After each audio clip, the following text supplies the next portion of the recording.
ഇന്നുണ്ടല്ലോ എൻ്റെ ഒരു കുഞ്ഞു പെരുന്നാൾ വ്ളോഗാണേ. നമ്മൾ സ്ത്രീകൾക്ക് ഇപ്പോൾ ഓണം ആയാലും ക്രിസ്മസ് ആയാലും പെരുന്നാളാണേലും പണിയോട് പണി തന്നെ അല്ലേ. ഞാനിപ്പോൾ എന്താ ചെയ്തതെന്ന് വെച്ചാൽ തലേന്ന് തന്നെ ഏകദേശ പണിയൊക്കെ ഒന്ന് ആക്കി വെച്ചു കേട്ടോ. എല്ലാ ജോലിയും അത്യാവശ്യം ഒന്ന് തീർത്ത് വെച്ചു.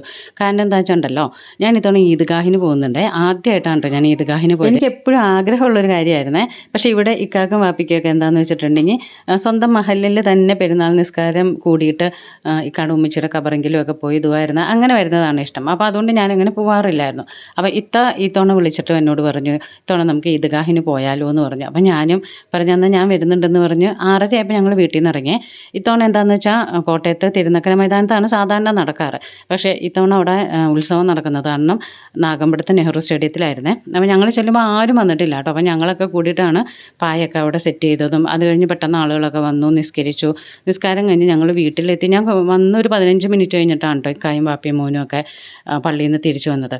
അത് കഴിഞ്ഞ് വന്ന് ഞങ്ങൾ ഫുഡൊക്കെ കഴിച്ചിട്ട്, ഇന്നിപ്പോൾ ജുമ ഉള്ള ദിവസമാണല്ലോ, വെള്ളിയാഴ്ചയല്ലേ ഇത്തവണ പെരുന്നാൾ വന്നത്. അപ്പോൾ അതുകൊണ്ട് തന്നെ പെട്ടെന്ന് ഫുഡ് കഴിച്ചിട്ട് എനിക്കെന്താണെന്ന് വെച്ചിട്ടുണ്ടെങ്കിൽ ഉണ്ടല്ലോ, പെരുന്നാൾ പൂർത്തിയാവണമെങ്കിൽ എൻ്റെ വീട്ടിൽ പോയി ഉച്ചത്തെ ഫുഡ് കഴിക്കണം. അന്നത്തെ ആ ദിവസം വീട്ടിലും കൂടെ സ്പെൻഡ് ചെയ്യണം. എന്നാലേ ഉള്ളൂ എനിക്കൊരു തൃപ്തി വരത്തുള്ളൂ. ഏതായാലും അൽഹംദുലില്ലാ 24 കൊല്ലമായിട്ടും വലിയ കുഴപ്പമില്ലാതെ അതങ്ങനെ തന്നെ മുന്നോട്ട് പോകുന്നുണ്ട് കേട്ടോ. എല്ലാ തവണയും ഉച്ചയ്ക്ക് ഞാൻ വീട്ടിൽ ചെന്നിട്ടാണ് ഫുഡ് കഴിക്കാറ്. പിന്നെ ഞങ്ങൾ ഇത്തവണ പോയ വഴിക്ക് അതിരമ്പുഴയിൽ ഇക്കാടെ ജ്യേഷ്ഠൻ്റെ വീട്ടിൽ പോയി അവരെല്ലാം മീറ്റ് ചെയ്തു. കുറച്ച് നേരം അവിടെ ഇരുന്നു, പായസമൊക്കെ കുടിച്ചിട്ടാണ് ഞങ്ങൾ അവിടെ നിന്ന് ഇറങ്ങിയത്.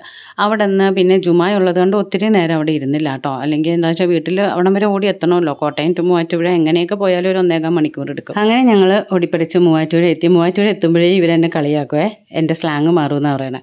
ഞാൻ വരുന്നത് കണ്ടുകൊണ്ടേ ക്യാമറ ഓണാണെന്ന് ഉമ്മിച്ചിക്ക് അറിയാം. അതുകൊണ്ട് ഉമ്മിച്ച് പെട്ടെന്ന് റെഡിയായി നിന്നതാണ് കേട്ടോ. പപ്പിച്ചയാണെങ്കിൽ ജുമായ്ക്ക് പോകാനായിട്ട് റെഡി ആവുമായിരുന്നു. ഞങ്ങൾ ചെന്നപ്പോഴത്തേക്കും 12:45.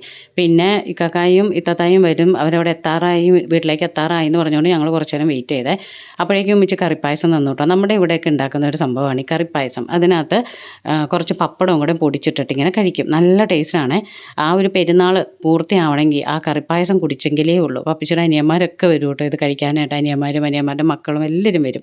അപ്പോഴേക്കും തത്തായും കാക്കായൊക്കെ വന്നു. അവർ പിന്നെ ജുമാക്ക് പോയിട്ട് വന്നു കഴിഞ്ഞ് ഞങ്ങൾ ഫുഡൊക്കെ കഴിച്ചു. പിന്നെ കുറേ നേരം റിലാക്സ് ചെയ്തു. അപ്പോഴേക്കും അനിയനും അനിയത്തിയും വിളിച്ചു. അവരുമായിട്ട് കുറേ നേരം സംസാരിച്ചിരുന്ന് അങ്ങനെ കഴിഞ്ഞപ്പോഴാണ് ഓർത്ത ഫോട്ടോസ് എടുത്തില്ലല്ലോ എന്ന്. പിന്നെ നമ്മൾ അവിടെ ഇവിടെയൊക്കെ നിന്ന് കുറേ ഫോട്ടോസൊക്കെ എടുത്തു. നമ്മുടെ മെയിൻ ഒരു മെമ്മറി എന്ന് പറയുന്ന ഒരു ഫോട്ടോയാണല്ലേ. അപ്പോൾ അതുകൊണ്ട് എന്ത് ഒക്കേഷൻ വന്നാലും ഞങ്ങൾ നിറയെ ഫോട്ടോ എടുത്ത് വെക്കാറുണ്ട് കേട്ടോ. അപ്പോൾ ഇത്രയൊക്കെ ഉള്ളൂ കേട്ടോ എൻ്റെ പെരുന്നാൾ വിശേഷം.